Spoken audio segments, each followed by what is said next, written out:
শুরুতেই জানিয়ে দিচ্ছি সংবাদ শিরোনাম, এরপর থাকছে বিস্তারিত। ভারতীয় সেনাবাহিনীর ওয়েবসাইটে পাকিস্তানি হ্যাকারদের হামলার চেষ্টা, আরও কঠিন দায়িত্ব নিতে কোরিয়ান প্রধানমন্ত্রীর পদত্যাগ। বিস্তারিত।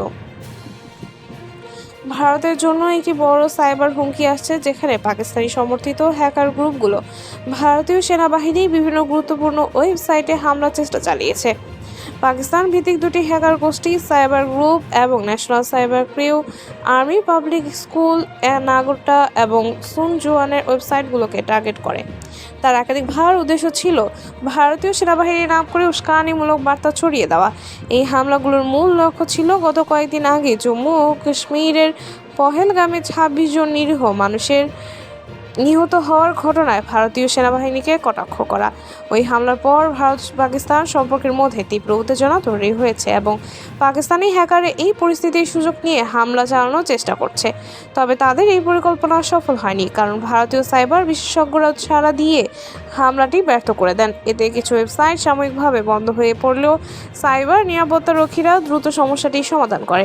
বিশেষজ্ঞরা সতর্ক করেছেন যে এমন সাইবার আক্রমণ ভবিষ্যতে আরও হতে পারে, কারণ এই ধরনের হামলা এখন একটি নিয়মিত ঘটনা হয়ে দাঁড়িয়েছে। একই সঙ্গে হ্যাকারদের লক্ষ্য ছিল আরও একটি সেনাবাহিনীর সহায়ক ওয়েবসাইট, যেখানে প্রাক্তন সেনাদের জন্য নির্দিষ্ট স্বাস্থ্যসেবা দেওয়া হয়। এই ধরনের ওয়েবসাইটগুলো বিশেষভাবে দুর্বল এবং সেনাবাহিনীর সদস্যদের নিরাপত্তার জন্য এটি একটি বড় ঝুঁকি। পাকিস্তানি হ্যাকাররা এর আগেও এমন হামলা চালিয়েছিল। ২০১৬ সালে তারা ভারতীয় সেনাবাহিনীর ওয়েবসাইটে আক্রমণ করেছিল, তবে আবার সেই হামলাকে আরও শক্তিশালী এবং সুসংগঠিত করা হয়েছে। ভারতীয় সাইবার বিশেষজ্ঞরা বলছেন এই ধরনের সাইবার হামলা বিশেষ করে সামরিক লক্ষ্যবস্তুতে একে অপরের বিরুদ্ধে কৌশলগত চাপ সৃষ্টি করার একটি নতুন পদ্ধতি হয়ে দাঁড়িয়েছে। সাইবার নিরাপত্তারক্ষীরা আগামী দিনগুলোতে আরও কঠোর ব্যবস্থা নিতে প্রস্তুত হয়েছেন। আরও কঠিন দায়িত্ব নিতে কোরিয়ান প্রধানমন্ত্রীর পদত্যাগ। বিস্তারিত। দক্ষিণ কোরিয়ার প্রধানমন্ত্রী হান ডাক-সু পদত্যাগের ঘোষণা দিয়েছেন। তিনি জানিয়েছেন আরও কঠিন দায়িত্ব গ্রহণের জন্য তিনি এই পদত্যাগে সরিয়ে দাঁড়াচ্ছেন। ১ মে বৃহস্পতিবার তার পদত্যাগের ঘোষণা আসে। আগামী মাসে হতে যাওয়া প্রেসিডেন্ট নির্বাচনে তিনি প্রার্থী হবে বলে আশা করা হচ্ছে। হান ডাক-সু, যিনি বর্তমানে ভারপ্রাপ্ত প্রেসিডেন্টের দায়িত্ব পালন করছেন, তার পদত্যাগের পর কোরিয়ার রাজনৈতিক পরিস্থিতি বেশ উত্তপ্ত হয়ে উঠেছে।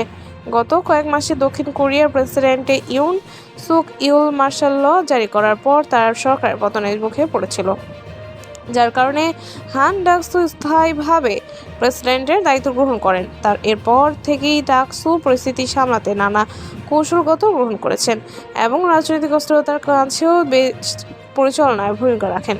হান ডাক-সু বলেছেন, আমার সামনে দুটি পথ ছিল। একটি হচ্ছে আমি যে কঠিন পথে দায়িত্ব পালন করছি সেটি সম্পন্ন করে, এবং অন্যায় হচ্ছে এই দায়িত্বটি এক পাশে দাঁড়িয়ে আরও কঠিন দায়িত্ব গ্রহণ করি। তিনি জানিয়েছেন সংকট মোকাবেলায় নিজেকে আরও বেশি দায়িত্ব নিতে প্রস্তুত রয়েছেন এবং এজন্য তিনি পদত্যাগের সিদ্ধান্ত নিয়েছেন। ডাক-সু, যিনি ৭৫ বর্ষী একজন অভিজ্ঞ সরকারি কর্মকর্তা, ৪০ বছরেরও বেশি সময় ধরে কোরিয়ান প্রশাসনে তার অবদান রয়েছে। তিনি হাওয়ার্ড বিশ্ববিদ্যালয় থেকে অর্থনীতিতে পিএইচডি ডিগ্রি অর্জন করেছেন। অতীতে বাণিজ্য মন্ত্রী, অর্থমন্ত্রী এবং যুক্তরাষ্ট্রের রাষ্ট্রদূতের মতো গুরুত্বপূর্ণ পদে দায়িত্ব পালন করেছেন। এছাড়া তিনি দুইবার প্রধানমন্ত্রী হিসেবে দায়িত্ব পালন করেছেন, প্রথমবার ২০০৭ থেকে ২০০৮ পর্যন্ত এবং দ্বিতীয়বার ২০২২ সালের মে মাস থেকে। ডাক-সুর সমর্থকরা মনে করেন যে তার দীর্ঘ অভিজ্ঞতা এবং দেশের অর্থনৈতিক সমস্যাগুলো মোকাবেলায় দক্ষতা তাকে দেশের প্রেসিডেন্ট হওয়ার জন্য উপযুক্ত প্রার্থী হিসেবে তুলে ধরেছে।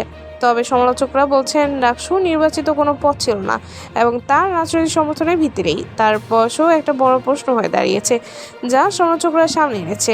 হান ডাক-সুর পদত্যাগের এই সিদ্ধান্তে কোরিয়ার রাজনৈতিক পরিস্থিতি আরও উত্তপ্ত হতে পারে এবং তার পরবর্তী পদক্ষেপের দিকে সবার নজর থাকবে। এই ছিল সর্বশেষ আপডেট। নতুন আরও আপডেট পেতে আমাদের সঙ্গেই থাকুন। ধন্যবাদ।